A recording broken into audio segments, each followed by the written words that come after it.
Hello everybody and welcome back to the channel. And on this channel we talk about all things fandom. We talk about them in a positive way. If that's something that appeals to you, you've come to the right place. This is Terrifying Tuesday, where we talk about all things horror. And we have to talk about Winnie the Pooh Blood and Honey 2 again, because now they have more information, more characters that have come out. So let's jump right into it. All right, so apparently not only do we have Winnie the Pooh and Piglet, but we also know we had Owl. Well, now we have Tigger as well. And this is important because he comes into public domain next year. And I kind of suspected that this movie would be out early next year, as they are currently filming. But in the event that this movie is a little bit later, that's not a big deal either, because Tigger will be in public domain by the time that they put this movie out. This kind of opens the floodgates also, because now not only do we have him as an option, but we have some of the other characters that Winnie the Pooh is associated with coming into public domain. This is actually very exciting if you are a Winnie the Pooh fan. If you grew up with Winnie the Pooh, as many children did from multiple generations, you know the characters, you love these characters. And to have them come into public domain and this horror movie be able to be made about them, of course you want your favorite character in there, even if you're not really behind the fact that it's a horror movie. You kind of still gonna want your favorite character in there. For me, that character is Tigger, because with Tigger, it is this whole bouncing thing, and growing up with Tourette's, I was kind of that kid that bounced off the walls. So of course I sort of associated with him, related to him a little bit more. And so I am really excited that he's in this. However, they said something that kind of scares me just a little bit, but then at the same time, I think I kind of get where they're going with it. And that is that he is supposed to be the most brutal of all of these characters. But it does make sense that he would be the most violent one of the bunch as well, being that he is a tiger. And the makeup that they did for him, this makeup looks amazing. And I actually think it's going to be pretty cool. I'm looking forward to seeing what they do with his character, although I'm not crazy about the idea of him being some sort of Saw type of killer. I don't need a Jigsaw version of Tigger. But if that happens, if he is that person, that monster, then I think that also lends to their personalities as well, which brings me to this. If they're bringing a bunch of other people in, a bunch of other characters, now they do have to up the ante. Now they do have to make sure that they are going to have these characters all have unique personalities and kind of have them have their own sort of reasons. They need to make them all kind of unique. And I think having this thing where you make each one of them a little bit unique personality-wise, I think that's going to only help the film.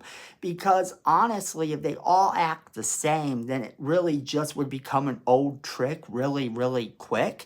And we as horror fans do want those characters that can kind of be a little bit unique with what they do. So if they tend to make Tigger the Jigsaw killer type, go Winnie the Pooh with the Chainsaw Massacre, and they give each one of them their own little personal vibe or persona that they inhabit while doing these monstrous, horrible things, I think that's only going to help. Now, we do know that Christopher Robin is back, and we do know that he is going to be on screen longer. He's going to have a bigger role in this movie than he did in the last one, and I think that can only help the film as well.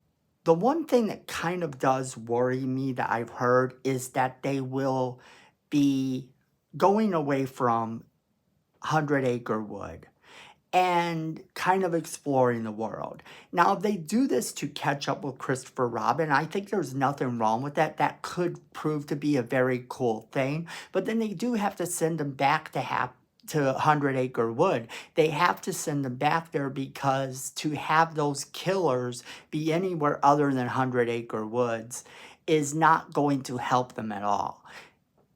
Basically, that would be like taking Jason out of Crystal Lake for an extended period of time. Sure, you take him out for a movie or two, or taking Ghostface out of Woodsboro. Woodsboro is where he ultimately belongs, as long as Sidney Prescott is involved.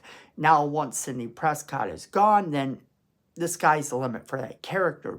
But in the case of a character like Jason Voorhees, or a character like these, or characters like these characters, we need them to stay in 100 Acre Woods because that is where they belong. That's where they're going to strive. It's just like taking Freddy out of Elm Street. Every town has an Elm Street, but that didn't work. That didn't work very well for them to say every town has an Elm Street. Now, I think it could work because as long as he is in theory on Elm Street, it still works. It's, it's all in how you present things. And with characters like this, I think it is presentation that's going to ultimately prove important. So I don't have a problem with them leaving 100 Acre Wood to go out and search for Christopher Robin, but I do have a problem with them staying out there because I feel like going forward, this is ultimately where they're going to have to go back to. The same way that Jason goes back to Camp Crystal Lake and that Freddy always goes back to Elm Street. This is where they belong.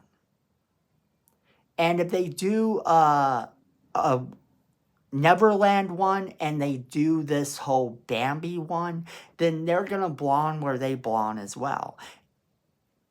I think that it's a good idea in theory, and I'm interested to see what characters they bring in next, because now, knowing that Tigger is in public domain as of the time that this movie will come out, makes me wonder just what other characters will be. The only other character we know we won't see is Eeyore, because ultimately Eeyore died. They ate him.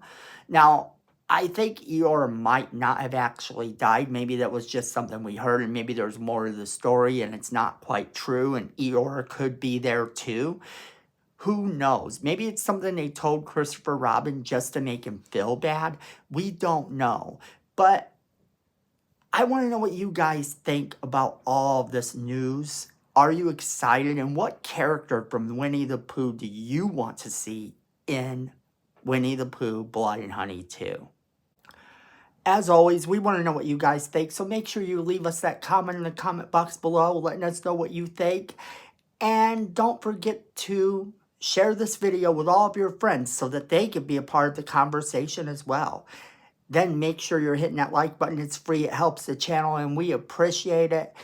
Miko says we need more subscribers, and you don't want to disappoint Miko, so go ahead and hit that subscribe button. Hit that notification bell while you're down there so you don't miss a single video we do.